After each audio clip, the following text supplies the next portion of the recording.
The March of the Riverton City Council to order at 7 p.m. Would Mary Ellen Christensen or Councilman Christensen lead us in the pledge, please? I pledge allegiance to the flag of the United States of America and to the republic for which it stands, one nation under God, indivisible, with liberty and justice for all.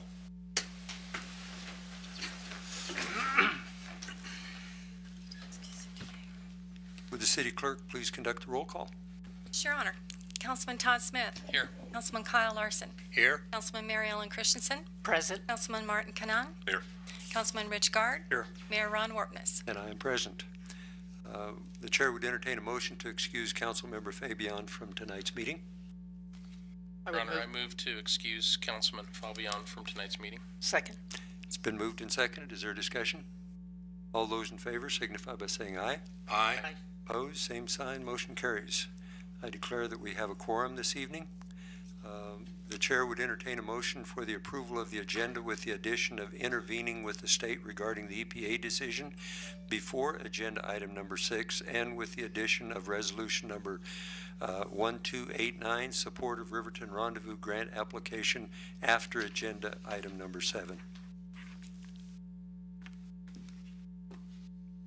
Your Honor, I'd move that. Second. Okay, it's been moved and seconded to approve the agenda with the noted changes. Is there discussion? All those in favor signify by saying aye. Aye. Opposed, same sign, motion carries. At this time, we will have agenda item regarding intervening with state regarding the EPA decision. City Administrator's report, please. Yes, Your Honor. Peter Michael, Attorney General for the state of Wyoming, requested that the city consider intervening into the appeal with the state of Wyoming over the EPA ruling.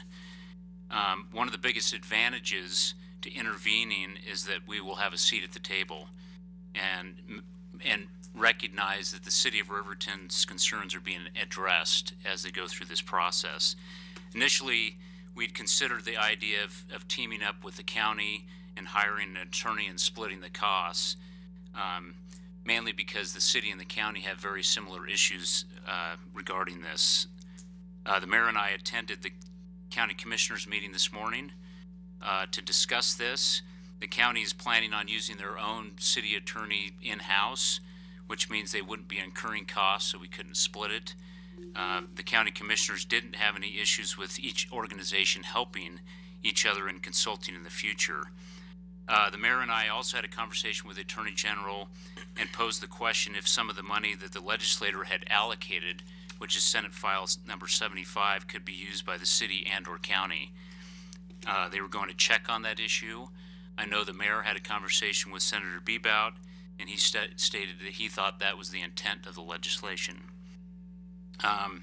After conversations with the Attorney General and with some of the local attorneys here in town, it's staff position that we use our city attorney at this point to file the paperwork, to intervene, and if down the road we feel we need some help from other attorneys, we can make that decision at that point. The state of Wyoming will be doing the heavy lifting, and it will be the local government to provide supporting documentation. So it's staff recommendation that the city council authorize the city attorney to file the paperwork to intervene into the appeal with the state of Wyoming over the EPA ruling. Okay. Thank you. I would just like to welcome Chairman Thompson to the meeting this evening as well. Welcome, Doug. Appreciate your coming this evening. The chair would entertain a motion regarding intervening with state regarding the EPA decision. Your Honor, I'd make a motion that we support the EPA decision to intervene. Second. It's been moved and seconded. Is there a discussion? Actually, there's 3 suits going on. There is Evan Energy Production Company versus the EPA. There's the Wyoming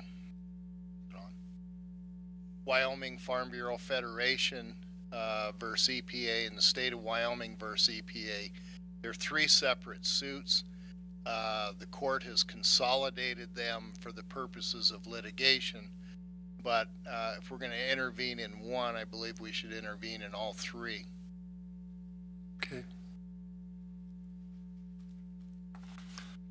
you need a new motion, Mayor? Would you like to modify that motion then? Yes, I would modify my motion that we intervene in all three. And I'll second that. Okay, thank you. It's been moved and seconded. Is there further discussion? All those in favor signify by saying aye. Aye. Opposed, same sign. Mayor votes aye. Motion passes. Okay, and at this time, we're going to have the EPA discussion with Attorney Schumacher. City Administrator's report, please. Yes, Your Honor. I'll just give a little bit background. John Schumacher has agreed to come speak to the council regarding Indian law and any questions that the council has for him. The point of this discussion is to ask questions and to become better informed. Our city attorney is here to answer any questions as well. Mr. Schumacher is not here to give legal advice to the city, simply just to try to answer some questions. In ways of a little bio on Mr. Schumacher, he's worked as an attorney for the Shoshone tribes off and on for about 15 or 20 years. His education is from the Columbus School of Law and the University of Southwestern Louisiana with his bachelor's degree. Some of the courts that he's practiced in is the U.S. Supreme Court, the 10th Circuit, the 9th Circuit, District of Columbia, State of Arizona, State of California, State of Wyoming, Wind River Tribal Court, and various U.S. district courts. In addition to representation in courts, he's represented clients before federal, state, and tribal agencies. He has appeared on behalf of clients before Congress and the state legislature. His legal practices involve representing Indians and non-Indians. The representation has involved jurisdictional matters on behalf of tribes and individual Indians. He has also represented non-Indians and tribal members in against tribes and individual Indians. His practice areas have included business development, taxes, environment, oil and gas development, family law, probate law, agricultural issues, water law, federal breach of trust, personal injury litigation, construction law, banking, zoning, and governmental representation. And so I'll turn it over to Mr. Schumacher, and he's going to kind of give a little of a history, and then feel free to ask him any questions during his presentation and or after. Thank you very much. We appreciate your coming this evening, Mr. Schumacher. If you could go up to the podium so that the mic will pick up your presentation, so those at home watching can. Thank you. And I'm going to echo what Mr. Weaver said. I'm not here representing anyone, and I'm not here to advocate before or for or against what EPA has done. I'm simply here to give you background of Indian law and living on and working on a reservation. And I understand this is a working session, and if you have a question of me, I'll answer it to the best of my ability. And if you want to know the position of the tribes or the county or somebody, you got to go ask those folks. I guess the first thing I would just say is dealing with these issues, the city of Riverton is not in a unique position. Just as the tribes aren't, the county isn't, the state isn't. This issue of where a reservation boundary and reservation status has been litigated and decided between the courts and administrative agencies for well over 100 years.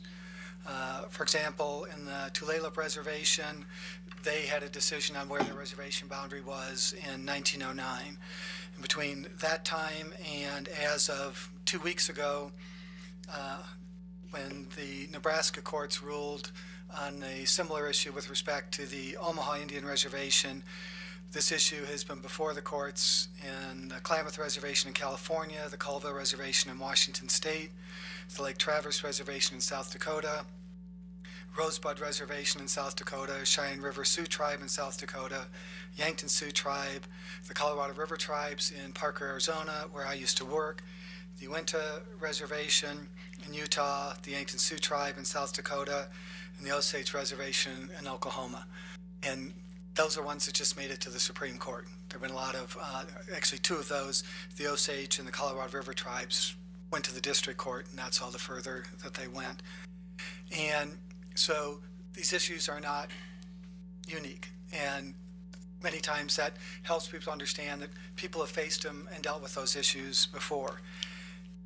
Even in Wyoming, the issue of where the reservation is or is not has been partially addressed in a number of situations. It was addressed in the early 19-teens, 1912, 1913, in two cases involving water rights, both in the federal district court. It was involved in an issue in 1969 involving oil and gas issues in the Oil and Gas Commission. In 1975, the issue came up with school districts and how they were handled on this reservation. In 1975, it came up with respect to liquor. In 1980, it came up with respect to road access. In 1987, it came up in issues with respect to tribal hunting. In 1988, it came up in the Bighorn litigation. And in the late 1990s, I forget the exact year, it came up in marathon litigation concerning taxation of oil and gas. So it's not a unique issue. Whatever you choose to do, you're not writing on a blank slate. And I should say, anybody who has questions as I go through, feel free to let me know what those questions are. And the issues involving the reservations, I've listed where they've been resolved in the courts. They've also been resolved by agreement. They've been resolved by agreement between towns and tribes. They've been resolved by agreements between counties and tribes, between state and tribes, and sometimes the agreements have had multiple parties. You've had the federal government and the tribes and the state and local communities all involved. Some of the things that have been resolved by agreement in Wyoming with respect to these tribes, there have been agreements on fuel taxes, cigarette taxes, social services, solid waste, and law enforcement. Some of those agreements are still in place. My understanding is some of those agreements are not, but they've been involved at various times. When you look around the country, there have been several, and they're called intergovernmental agreements.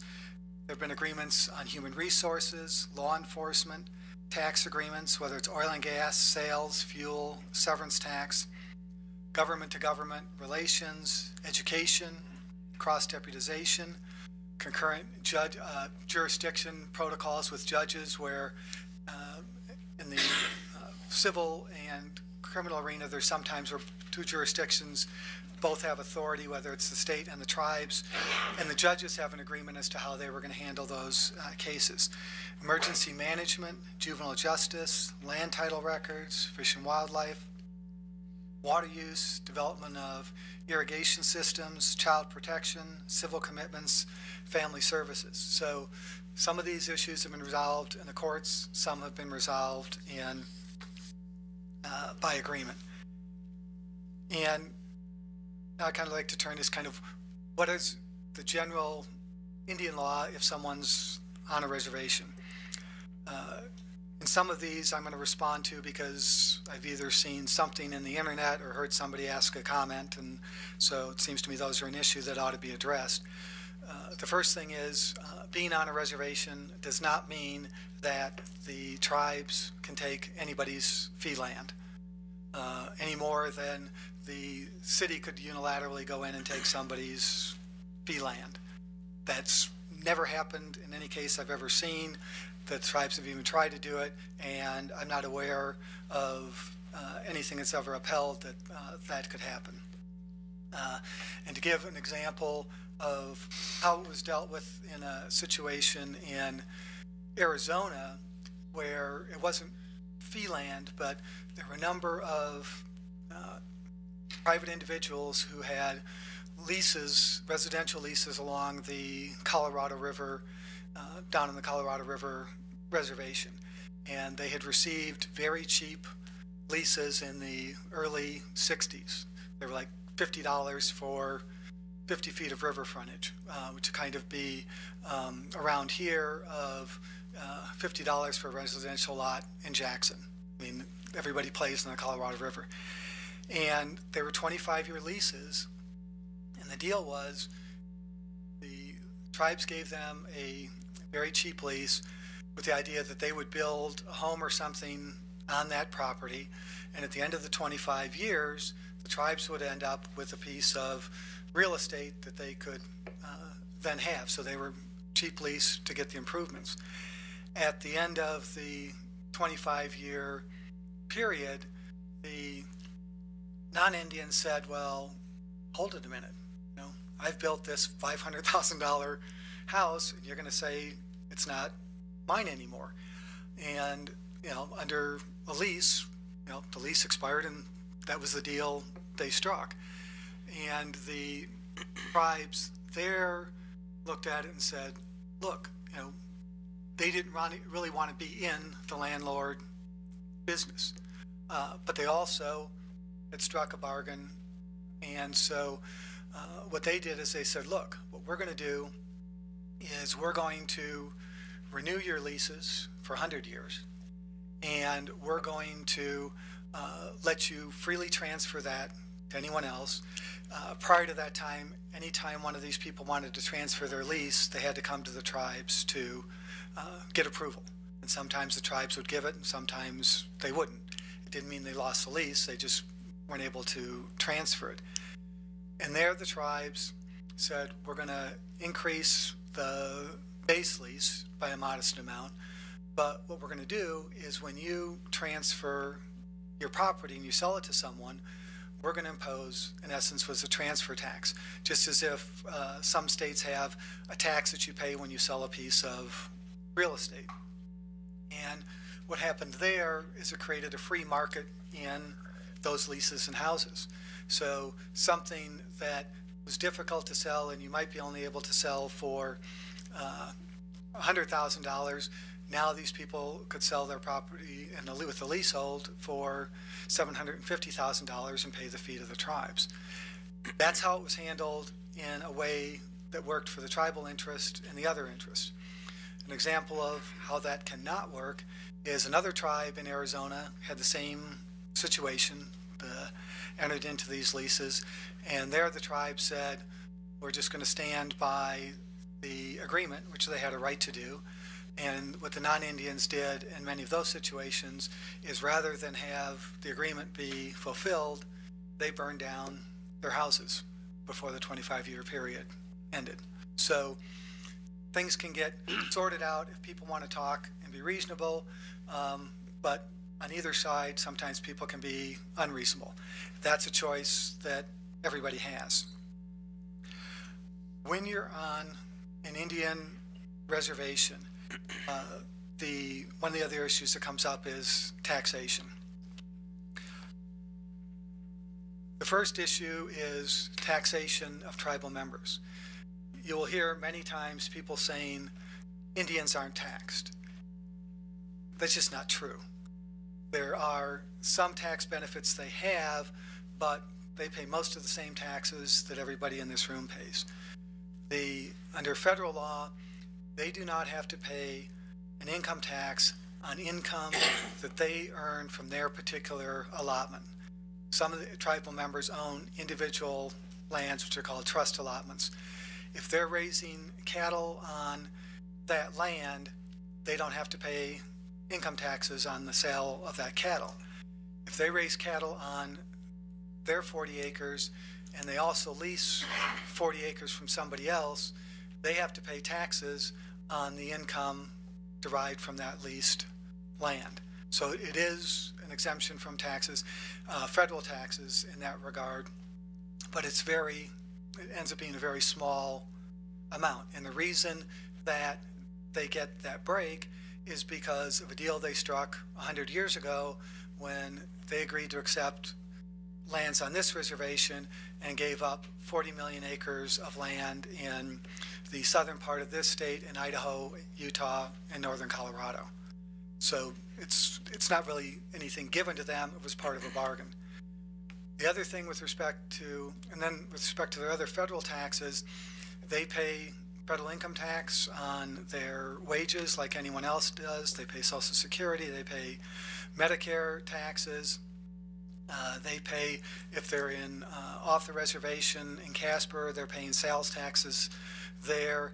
So basically they pay a full range of federal taxes, and they pay federal excise taxes, such as taxes on fuel and tires.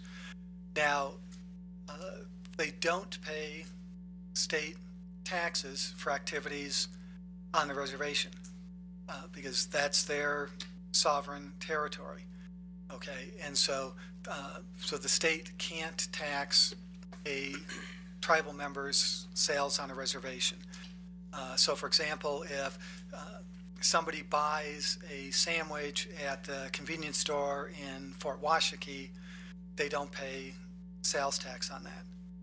If I go to the convenience store in Fort Washakie, I have to pay sales tax.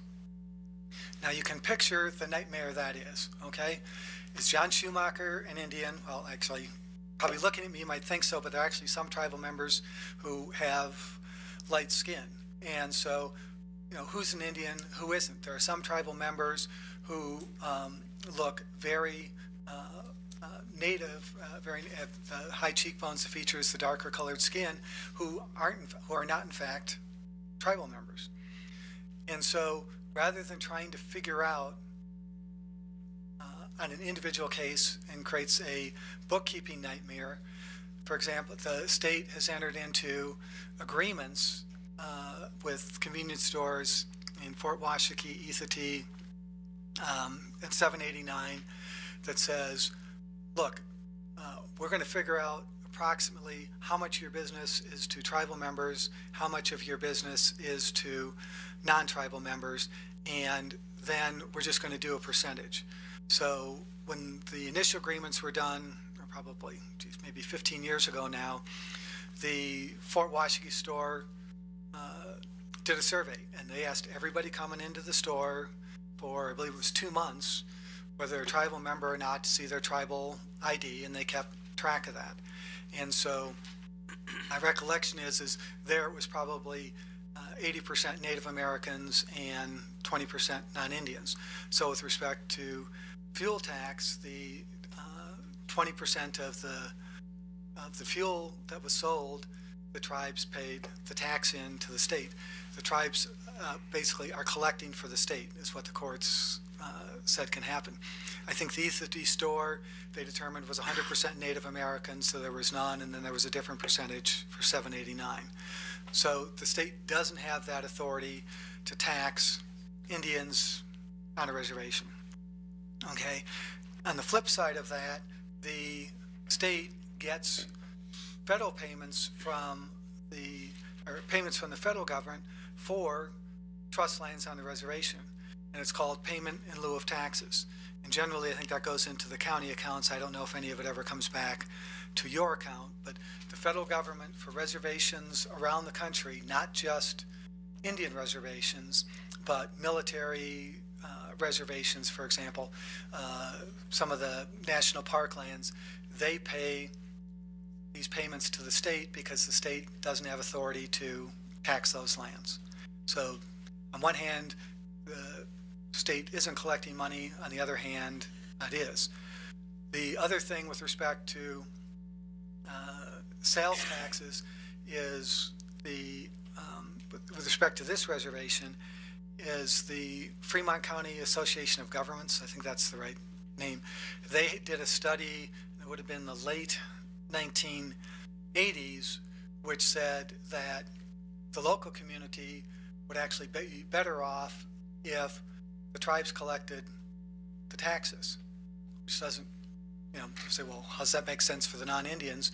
But the tribal money all gets spent locally. When you collect state sales tax, I think you guys get 40% back or something, but you don't get 100% of the money from the state. So that was a potential area where there might have been, you know, some agreement. That's why you get revenue sharing agreements on taxes in these intergovernmental agreements, if the parties can reach agreement on that. With respect to state taxation of non-Indians on the reservation, that's not impeded by the reservation status. So the taxes that a non-Indian pays on the reservation to the state are not any different than somebody pays off the reservation. So people in Casper pay sales tax. People, non-Indians in Riverton, are going to pay sales tax. Non-Indians passing through are going to pay sales tax. They're going to pay the tourism tax. They're going to pay whatever taxes the state has that is not affected by whether or not the people live or work on the reservation. The only limited exception to that is if there's federal preemption of the tax, and the only place I've really ever seen that applied is where there are Indian traders, and they really don't have those anymore. That's where it was somebody who was licensed by the federal government to do business on the reservation, which is a typical trading post. And the only other situation where it's applied is if you have a contractor doing business like building a school or construction project. There's depending on what the project is, they may or may not be able to charge sales tax with respect to that. But otherwise, any taxes that the city imposes on non-Indians are going to remain imposed on the non-Indians, whether or not the EPA decision is upheld or rejected. The next issue that comes up is, okay, can the tribal members tax the non-Indian? And the answer there is maybe. The courts have upheld severance taxes as a proper tribal function of severance taxes on tribal minerals on the reservation, so those non-Indian oil and gas companies pay that tax. On the reservation here, what ends up happening is they pay that tax. They also end up paying the state severance tax. So consequently, it costs more to do oil and gas development here than it does off the reservation. The courts have also upheld cigarette taxes and some taxes on contractors, like the taro tax, which is an employment tax designed to fund training programs. On the other hand, the courts most recently, there was a reservation where they imposed a tourism tax, like is imposed here locally, that the hotels and stuff paid the occupancy tax. In that situation, the entity the tribe was attempting to tax was a hotel, and the tax fell on the hotel guests. The tribe was the sole source of fire protection. The tribe was the sole source of emergency EMT protection. It was the sole source of fire protection to this hotel. It was on the reservation. I mean, the nearest reservation boundary was about 80 miles away. The business for the hotel all came from people wanting to come see the reservation, the tribal culture, etc. And most of the most of the employees were tribal members. And in that case, the court said that there wasn't a close enough nexus to the tribe for the tribe to tax. So the tribe's ability to tax non-Indians, it's a fairly high burden that the tribes have to show if they're trying to impose a tax on the reservation, even on non-Indians. Then in the environmental area on a reservation, it's the same as the state in many respects, because under federal law, the federal government sets the baseline, whether it's air, water, solid waste, hazardous waste. The federal law sets the baseline. Then each individual state can apply to the federal government to take over doing that particular program. And they have to show the federal government that they can handle both financially and expertise-wise that program. So if Wyoming wants to issue MPDS permits that you do for like a sewage treatment plant, they had to apply to the state or to the federal government, show them they had the capability to do that, and then they could take over that program. And the state can impose then its own standards, but those standards cannot be less than the federal standards. And for example, Wyoming does not have authority from the federal government to do all the programs that are eligible. They've got some applications pending. The tribes have the same ability to go in to the federal government and say, we would like to run those programs on our reservation, and they have to show that they've got the ability to run that program, pay for that program, and they have the same limit.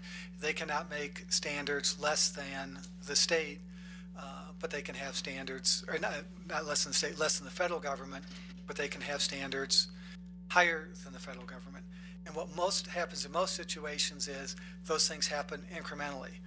For example, both Wyoming and the tribes, you start out, they may have applied for a grant, start training some people. As they get the expertise, they take over program A, and then A, B, and C.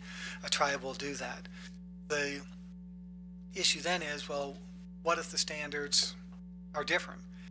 And usually then what ends up happening is you end up, if the standard is justified, to the more restrictive standard. And that doesn't really matter whether you're on or off reservation. So for example, if Montana has a higher water quality standard than Wyoming does, they have an ability to require that when the water is delivered to them at the Montana line, that it meets those water quality standards. And tribes have the same thing. So for example, in Albuquerque, New Mexico, there's a pueblo, and it's not Acoma, Isleta? Okay.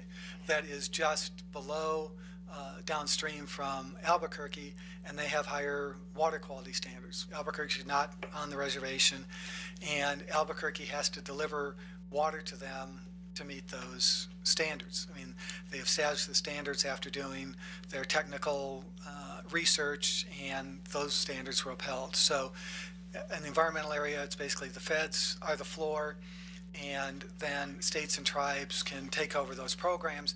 If a state or a tribe takes over the program and doesn't administer it, then EPA takes the program back. So that's kind of the floor on the environmental. In the zoning area, Excuse me. Sure. It takes it back was your last statement. I'm wondering, is there a quantity that they didn't meet to take that back? No, what would happen is, for example, if Wyoming issued a sewage discharge permit to Casper, okay, and the levels that of effluent that they allowed Casper to discharge into the Platte River were below the federal guidelines or violated some other provision, then EPA could go and say, look, you're not administering the law properly. We're going to take your authority away to enforce it, and we're going to go in and enforce it. Does that answer the question? Yes. Okay. Thank you. The next area people have talked about is zoning. And in the area of zoning, it's been handled in different ways in different cases. For example, on this reservation, the federal court upheld the tribe's zoning laws, applying them on fee lands in the area around St. Stephen's, Arapahoe. And so somebody wanted to put a subdivision in there, and the tribe said, well, if you're going to do that, you got to come in and get our approval. And the tribes approved part of the subdivision and didn't approve the other part, and the people challenged it in the court, and the court said the tribes have the ability to do that. On another reservation, the court split the baby, and this is in the state of Washington, and it said the tribes have authority, the tribe zoning law applies on part of the reservation, and it doesn't apply on the other part. And it looked at what level of settlement there was by non-Indians in the two various parts of the reservation. So when the court looks at tribal authority versus state authority, it many times does a bit of a balancing test. And the standard that they generally apply when a tribe is attempting to regulate non-Indians, and it's called the Montana test because it's named after a case that was involved the state of Montana, is if the tribes have a consensual relationship with the non-Indians, they have jurisdiction.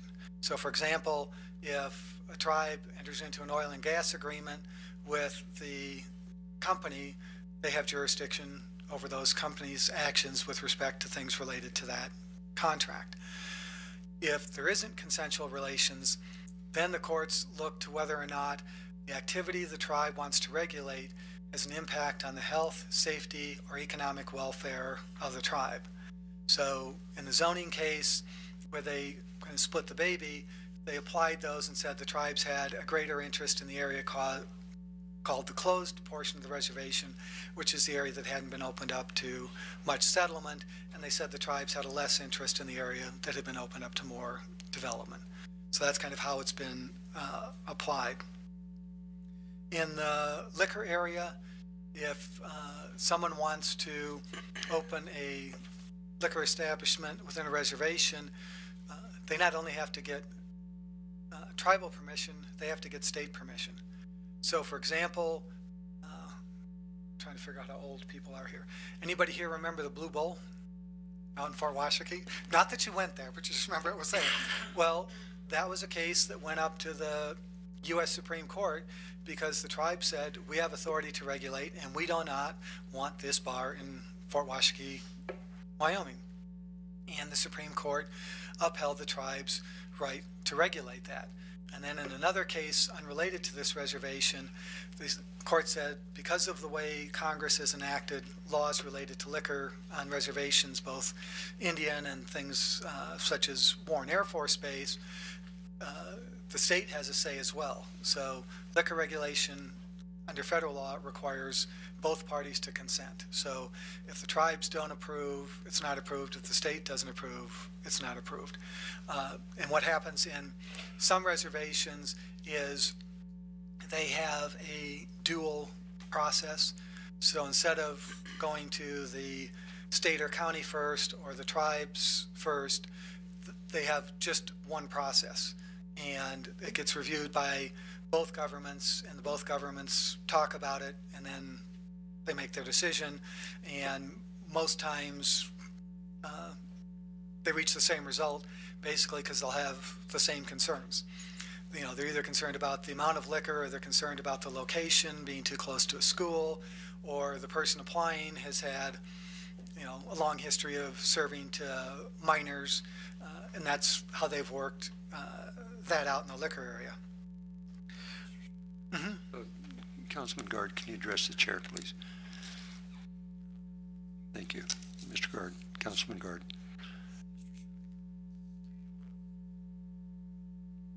Proposing there that there would be a federal licensing then in that situation? There would be 3 licenses to obtain?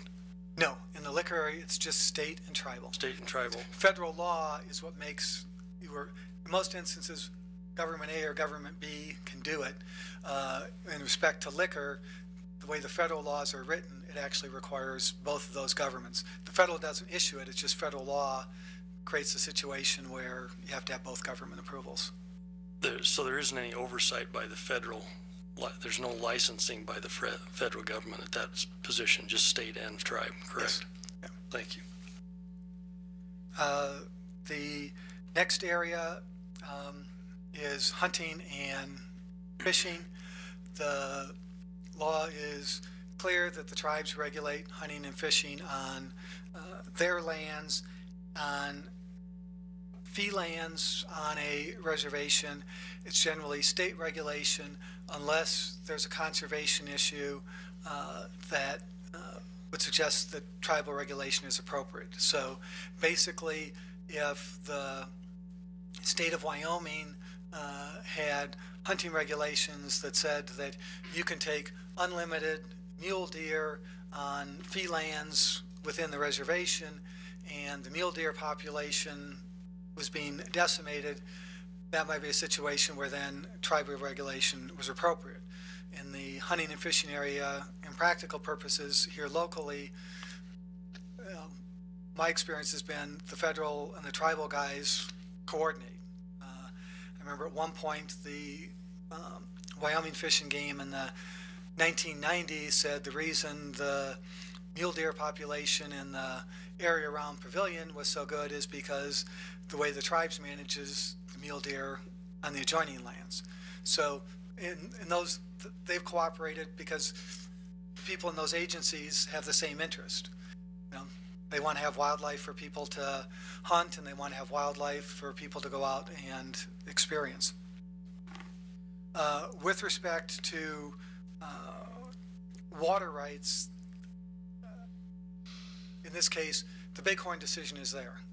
And so that issue is pretty much resolved in the multiple Bighorn decisions that are there. So whether you're on or off the reservation really doesn't make a lot of difference as a practical matter.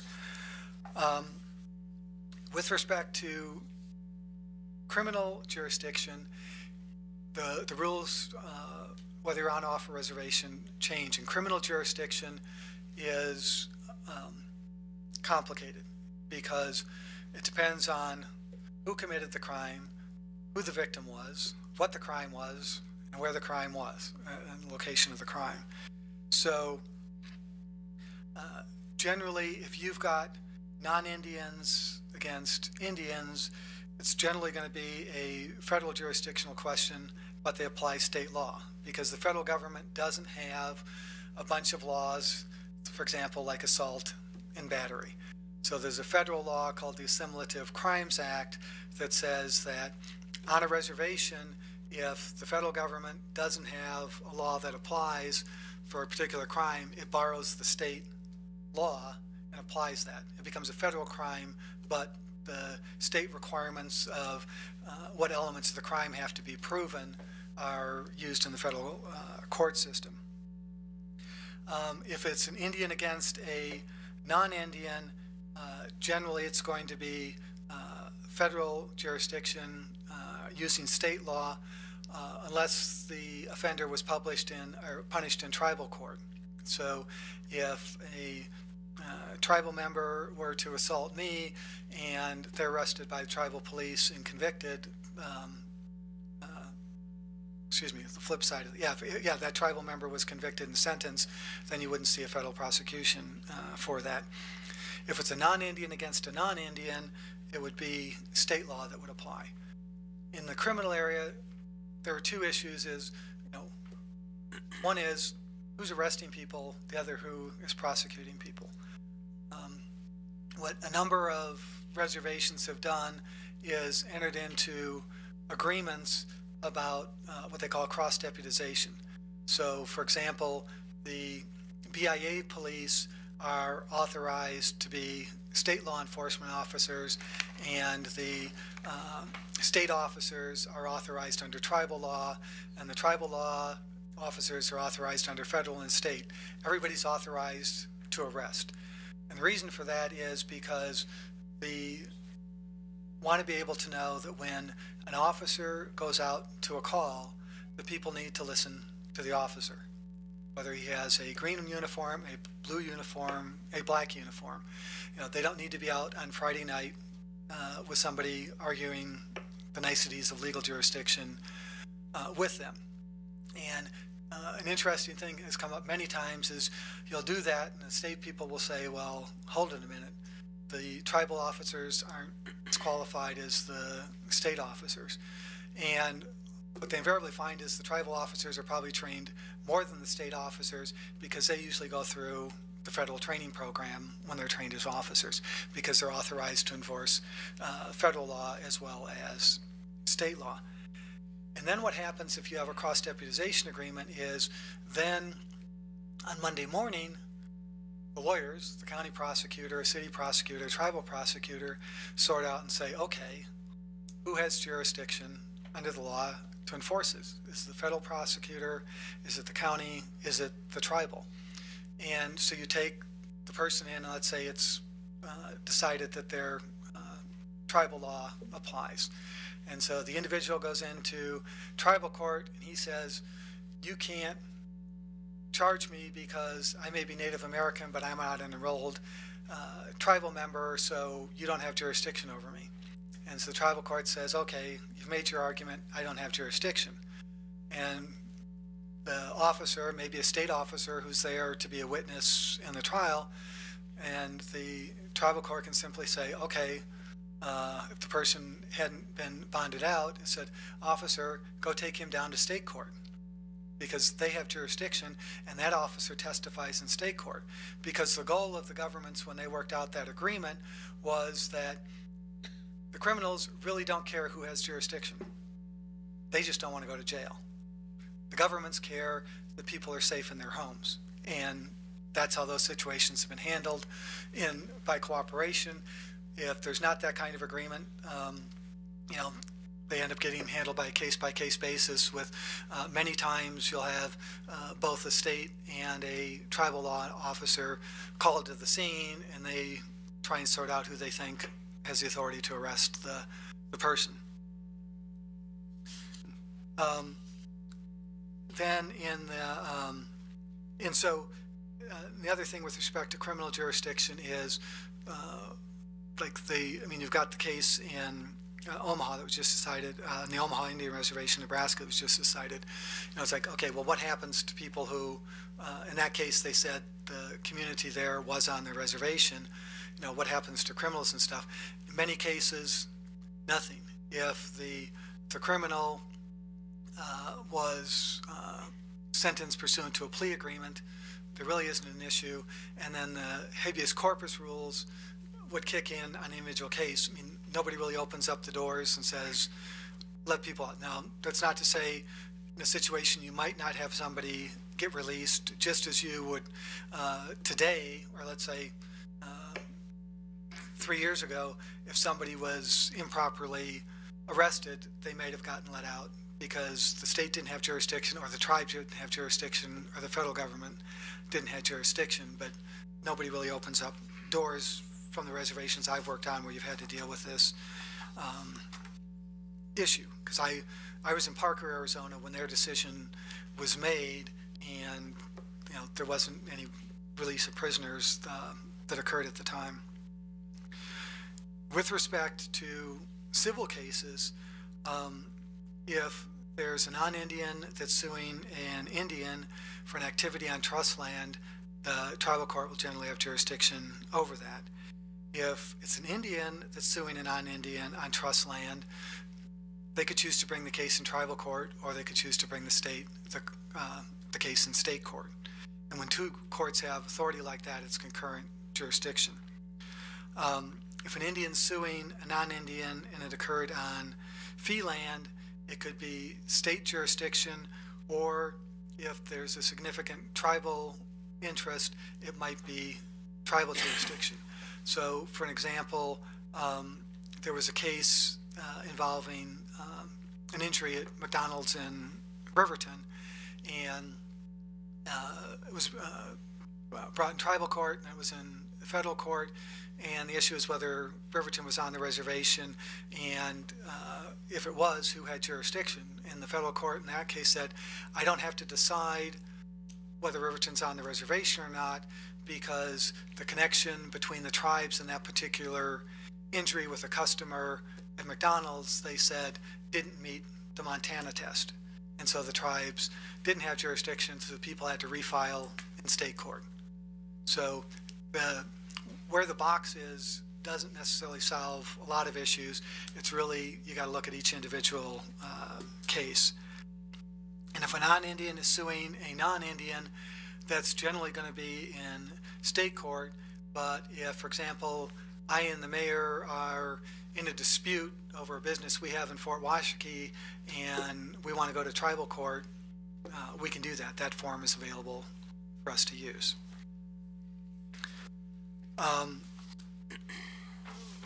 In social services, many states and tribes have intergovernmental agreements. We've got one here because in those sorts of situations where you're dealing with the TANF program, child protection, types of things, it's really, I mean, the federal government puts funds in, the state government puts funds in, the tribe puts funds in, and they generally have a cooperative agreement so they're not duplicating services. So they get the biggest bang for their buck.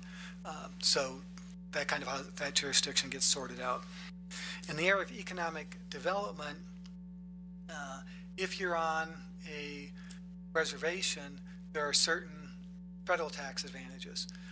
So for example, when I was working for the tribes in Fort Washakie, there was an Indian employment tax credit. So the tribal members that I employed in my office, I got a 20% tax credit for the federal government, and it was jobs where the wages and benefits were up to $30,000. If it was over that, you didn't get the benefit. So basically, the federal government paid 20 cents of every dollar for the wages for those employees. And so, somebody, if Riverton was on the reservation, they would be eligible for that. In the town of Parker down in Arizona, those businesses use that quite a bit. There's also, and that law has been extended on a year-by-year basis. It's up to Congress every year to do that. Also, there's been federal law for accelerated depreciation. So that if you're building a large improvement, you can have accelerated depreciation, which means basically if you're a business person, you get to write off and depreciate that asset in the first couple of years, which is a big tax advantage to people. And that doesn't mean that you necessarily have tribal member employees, but you've invested in infrastructure on the reservation, and that's why the federal government gives you that tax benefit. You may have heard recently President Obama designated several kind of economic development zones. I forget the catchphrase he was using, but I think he designated 5 of those, and one of those was designated on an Indian reservation. So sometimes those things, and what those do is they create incentives for people to create jobs on the reservation, which benefits everybody on the reservation, because if more people are employed, they have more money to spend in stores, more money to buy houses, buy cars, etc. And there are also various federal grants that kick extra money into Indian reservations that is there. So those are some of the economic benefits. And people do successfully do businesses on reservations. I've worked on several reservations, either with tribes in California, Arizona, here, and I can tell you, there are millionaires who are making their money living and working on a reservation and being able to do business, and they've learned how to do business. If any of you are business people and you wanted to expand your business into Colorado, you would figure out what the Colorado law is that affects that business. Same thing if you're on a reservation. So for example, down in Arizona where I used to work, is tribal members would come in and say, I can't get a loan. The bank says they can't loan on a reservation. And I says, well, yes they can. They just got to learn what the rules are. And eventually one of the banks came to the tribes and said, look, we want to do business on the reservation. Can you show us how to do it? And the tribes did. They showed them, what to do if you were selling a mobile home on the reservation, what to do if you were opening up a retail business on the reservation, what if you were going to grow cotton, which was their big industry, on the reservation. And so the bank learned that. They learned how to perfect their security interests. They learned what they needed to do to enforce if somebody didn't honor their contract. And so that bank started doing business. And so when someone would come in to the tribal officials and say, look, I'm having trouble being able to borrow, they would say, go over to Bank A because we know they know what they're doing.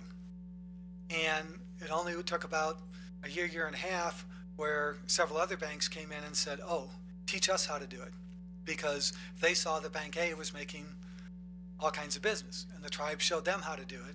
And then when someone would come in, they'd say, go to Bank A, B, or C, because they know how to do business on the reservation. So that's generally kind of, if you're on a reservation, that's how the law applies. Now, your attorney in a given fact situation would have to say, this is how the law applies to individual facts, because sometimes a lot of this is fact specific, and sometimes the law has been cyclical. So sometimes decisions have been going favorable to tribes, and then the decisions all tend to go against tribes. So for example, in the early 1900s, decisions tended to go against tribes. In the 30s, they had the Indian Reorganization Act that was, the federal government was more recognizing tribal sovereignty. Decisions started going the tribe's way. In the 1950s, the federal government was trying to terminate all the tribes, and decisions started going the other way. In the Nixon administration, the federal government was supportive of the tribes, and he started things favorable to the tribes. And people can debate whether we're currently in an up or a down cycle with respect to that. So, the issues as you're deciding, or anyone's deciding, whether it's the tribes or the state, what they want to do. There's a lot of examples out there. There's examples where people went to court and got the result that they wanted or didn't want, or they reached things by agreement that worked for everybody. And no court is perfect, no agreement is perfect, but what many times people find is that when they start talking as leaders, they have a lot of common interests. And for example, when Wyoming went to recognize tribal court judgments and pass a statute that allowed that, the statute that originally passed basically said if you want a tribal court order recognized in state court, you pretty much got to go prove your case all over again. Where, for example, if I had a Colorado order that I wanted recognized in Wyoming, the presumption is of validity, and then you could challenge it. And the tribes went down and testified because there was a laundry list of why they shouldn't recognize the tribal decisions. And one of the issues was, well, the tribal court issues bad decisions. And the tribe said, some of our decisions are not good, but some of us have been in state court and we've gotten bad decisions from state court. And they gave one example they were involved in, at which point 5 or 6 members of the committee said, oh yeah, remember what that judge did in Rock Springs? Remember what this judge, that no system is perfect, but they're generally a lot of parallels because government officials have a lot of the same ideas. So that hopefully gives you some understanding of if an entity is on a reservation, what laws apply with respect to that. The decision of whether Riverton's on the reservation is for somebody else in another day. But does anybody have any questions? Thank you very much, Mr. Schumacher. We appreciate it. Not being an attorney or having any training in that background, I hope I'm not tested over what you've just given us. You've given us an awful lot to think about. Does any of the council have questions that they would like to ask at this time? Does any members of the audience have any questions they would like to, in as much as this is a work session, why, if there's any questions from the audience, why we'd entertain those? Okay, thank you very much, Mr. Schumacher. We really appreciate it. You've given us a lot to think about, I know, and I've tried to take the position that the decision with the EPA, how it comes out, is going to have to happen at farther up the food chain than what we are, and I know it's causing us a little bit of heartburn locally, but I think being good people on both sides of the river, why we will get through it. And at one of the meetings, I recall that the suggestion was that the sun will come up tomorrow and we'll all still be here. So I think that's good advice. So thank you again. We appreciate it. Okay. Next agenda item is eliminate park reservation deposit. City Clerk's report, please. Your Honor, it's a pleasure tonight to introduce Mia Harris. Mia is our customer service supervisor with the city. She will be here 4 years in May. I'll never forget that day. We hired her. We were very excited. But part of Mia's job is not only to mark the chain of custody of monies and deal with a lot of the finances with the city. Part of her job is also to enforce the policies. So if the city council has a policy on reservation park system, which is a conversation that she'd like to have with you tonight, if the city council set that policy, then the city council has to undo that policy. And so Mia, a couple weeks ago, said, you know, this really is not an efficient use of our time, and it's not an efficient use for the public either. So she has an issue she'd like to visit with you tonight. It took her about 3 minutes to convince me, and we'll see how tough you guys are. Okay. Thank you. Thanks, Courtney. Your Honor, just to give you a little bit of background about our park reservation system, on May 6th, 2008, the Council adopted Resolution Number 1146, resolving that the fee for reserving a city park facility is $30. The refundable deposit for the park use is also a requirement, and that is $100 that we ask our citizens to pay when they reserve a park.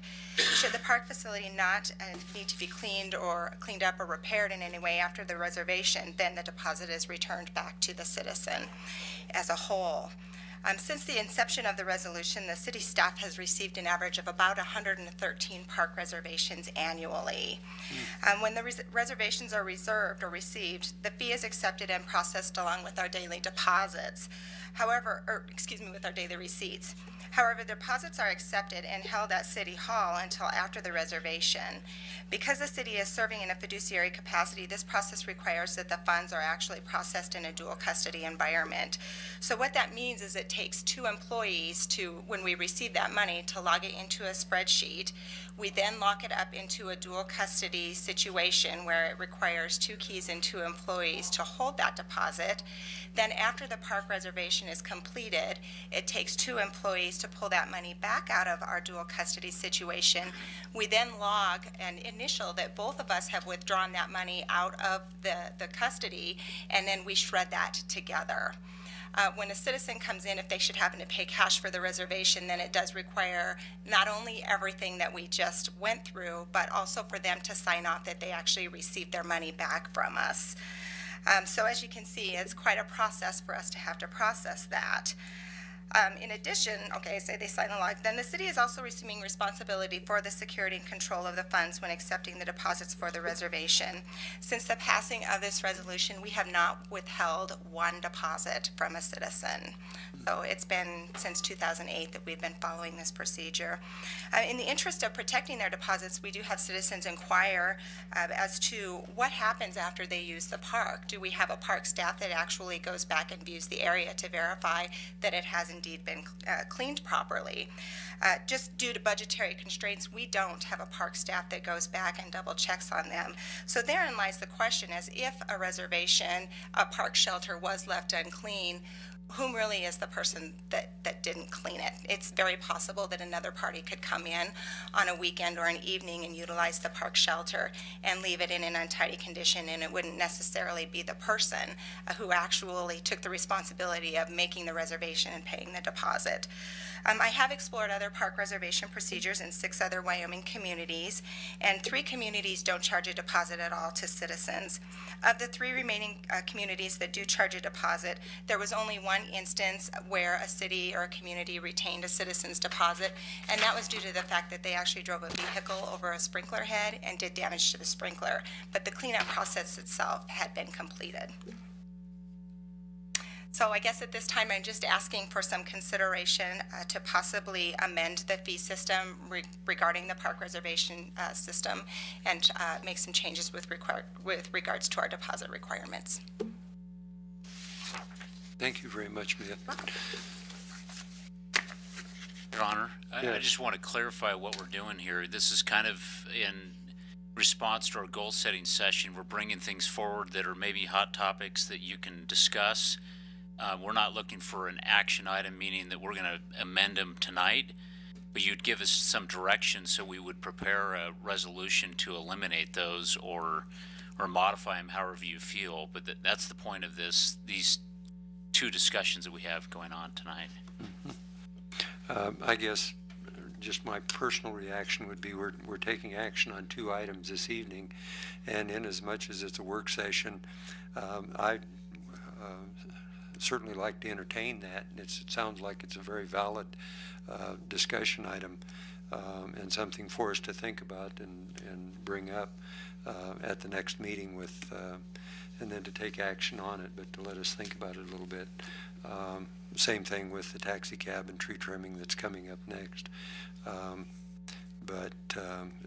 These things aren't time sensitive, is my understanding. There's no rush on them or anything. So, but an observation, I was just wondering if the fee that we're charging on the parks now is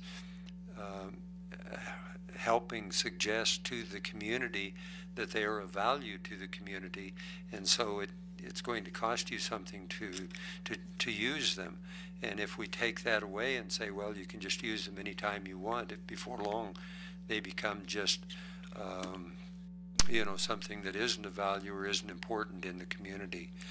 That would be the only concern I would have. But Your Honor, I'm not suggesting that we take away the $30 park reservation fee, because I do feel that that is important. Okay. In addition to the fact that our folks like to plan their wedding receptions and their family reunions, and they like to have that that trust that the park is going to be available for them. so you're just suggesting the reservation, or that the larger fee, the deposit. The cleanup on the deposit. Yes. And I did also want to mention at this point that we have already received, while it is only March 11th, we've received 47 requests for reservations already at this point. Well, we've got beautiful parks, and we certainly want to protect them. Thank you. Sir. Yes. Ma'am, just a quick question. Do we go out and inspect the facility? Let's say the event occurs on Saturday, and I understand you don't send somebody over the weekend, but do you send somebody out on Monday?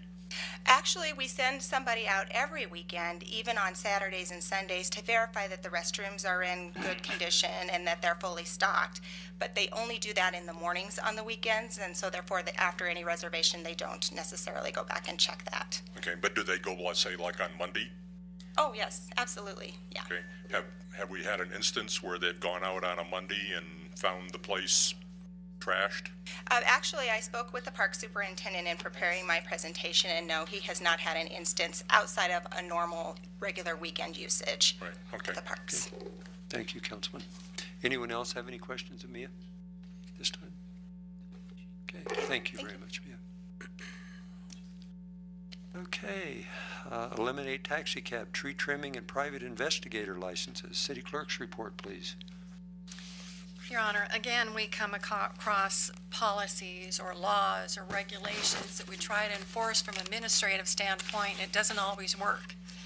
And so this is what we've done with these licenses. As you can tell by the table at the very end, and I have to tell you that under the taxi cab, the middle taxi cab limousine column, that's not correct. We issued 3 taxi cab licenses in 2011 at $25 a piece, so that would have been $75. We just kind of took the number of licenses and added 0, so I apologize for that. So in 2011, we collected $75 in taxi cab. 2012, we collected $100 in taxi cab licenses, and in 2013, we collected $125. So just as long as you have that on your sheet to look at. So again, we've looked at a 3-year history of what we've brought in on the revenues for these minor licenses, and as you can tell, it's very, very minimal when you're talking about a $28 million budget versus less than $1,000 that we collect on licenses. We don't do business licenses in the city. I know Sandy collects contractor registration licenses, but that's about it. So how we've come to the point to where we've decided to pick on taxi cabs or special investigators or tree trimming, I don't know. I do know by the code that is in the book, the municipal code book, and when it was established, it's a very old code. I didn't go back to see it exactly. I assume it was about in the 70s or 80s when these codes were established, and I can just tell that by the number of the code. So as you can tell, these different licenses range from different amounts, from $25 to $50 to $100. They also come around different times of the year. Some are January through December, some are July. So from the perspective of trying to get down a process, we really don't have one for that amount of business that we're bringing into this city. So I guess this is another conversation we'd like to have with the council. There isn't a hurry on this. Actually, there kind of is, because I'd like to make Councilman Guard's day. But anyway, he's the one that's for 3.5 years has said, take some laws off the books. So. I heard his positive reaction on that, and I certainly don't disagree with him. So these are some things that we've been tossing around. You know, don't have to do anything. You can leave it as it is. Another thing is you can decide to take some laws off the books, and that would be these 3 licenses. We did bring the chief in on this discussion. We're not touching pawnbroker's license. He'd like to investigate that a little bit. You may decide to regulate some other businesses, or you can direct staff to investigate the regulation of other types of businesses. But again, this is minimal.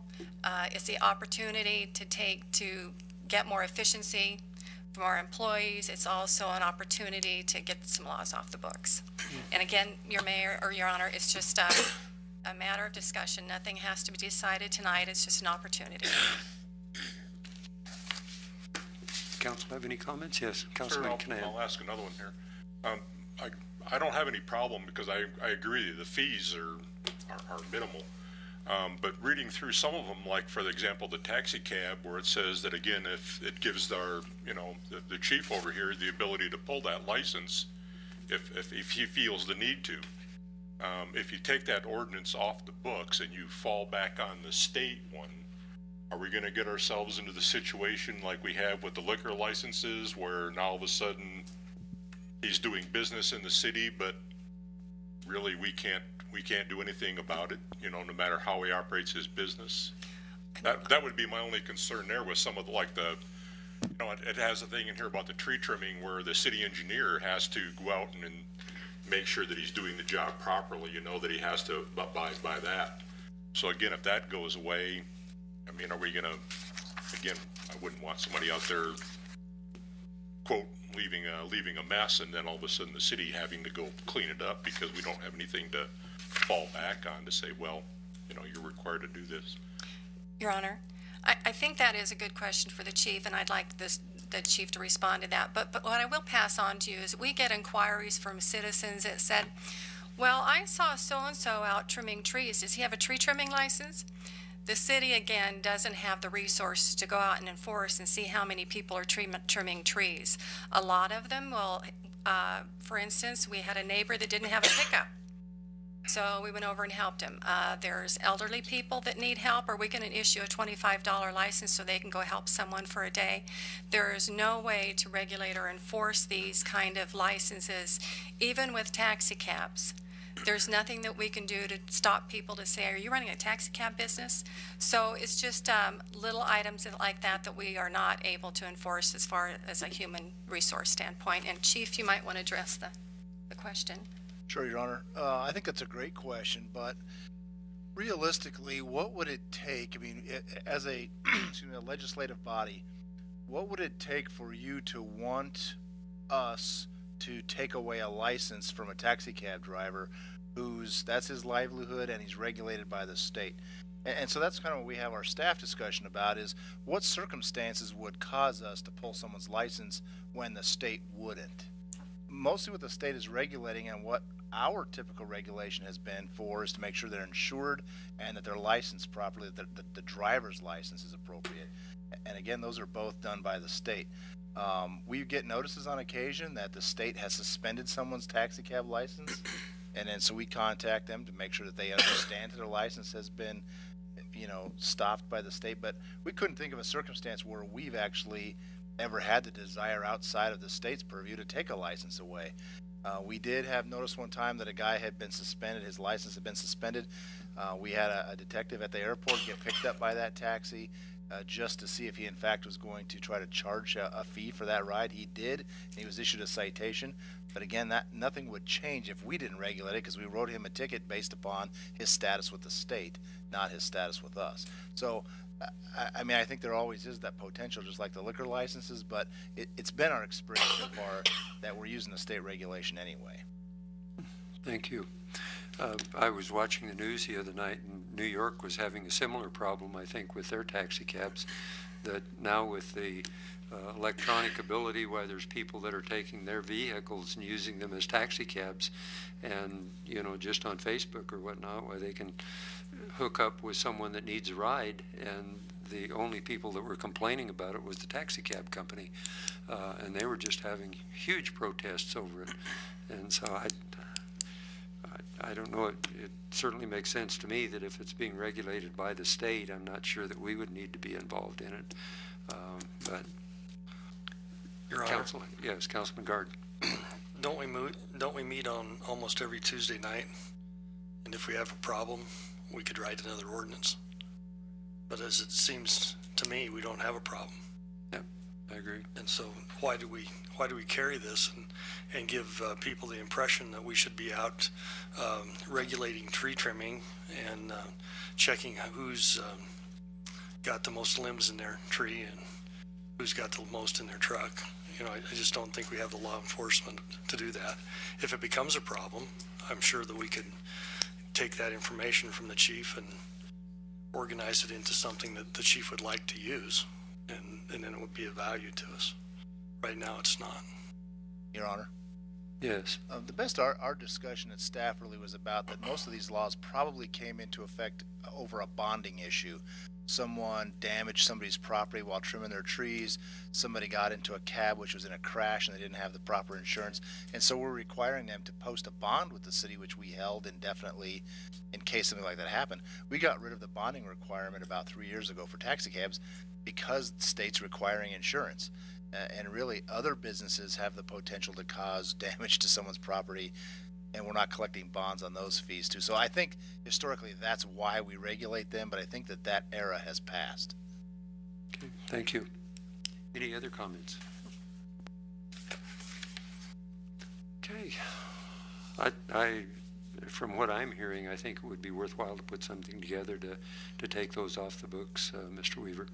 And that's what I'm hearing the council suggest. So, okay. Resolution number 1289, support of Riverton Rendezvous grant application. City Clerk's report, please. Your Honor, I apologize for bringing this forth tonight in such a short notice to you. If you remember last week, the city administrator reported on the Rendezvous Committee submitting a grant application. The Rendezvous Committee, which is made up of volunteers, usually submitted these applications, but I caught today where they've submitted it as a 501c3. They are no longer a 501c3 because they're under the city as a committee. And so this is just to correct an action. They're an appointed committee of the city. We are their fiscal agent. We manage their funds. But so in order to apply for this grant application, they need a resolution supporting the application by the governing body. It's just a simple housekeeping item. That grant application is due Friday. So again, I apologize for bringing it forth so quickly. Okay. Thank you. Would the city clerk please read resolution number 1289 by title only? Resolution number 1289, a resolution of the governing body of the City of Riverton supporting a grant application from the Rendezvous Committee for the 34th Annual Balloon Rally. Would you like me to read it in its entirety? No, that's fine. I think just by title only, unless the council feels it necessary to read the entire resolution. No, we'll. The chair would entertain a motion regarding resolution number 1289. Your Honor, I would make the motion to adopt resolution 1289. Second. Okay, it's been moved and seconded to approve resolution 1289. Is there discussion?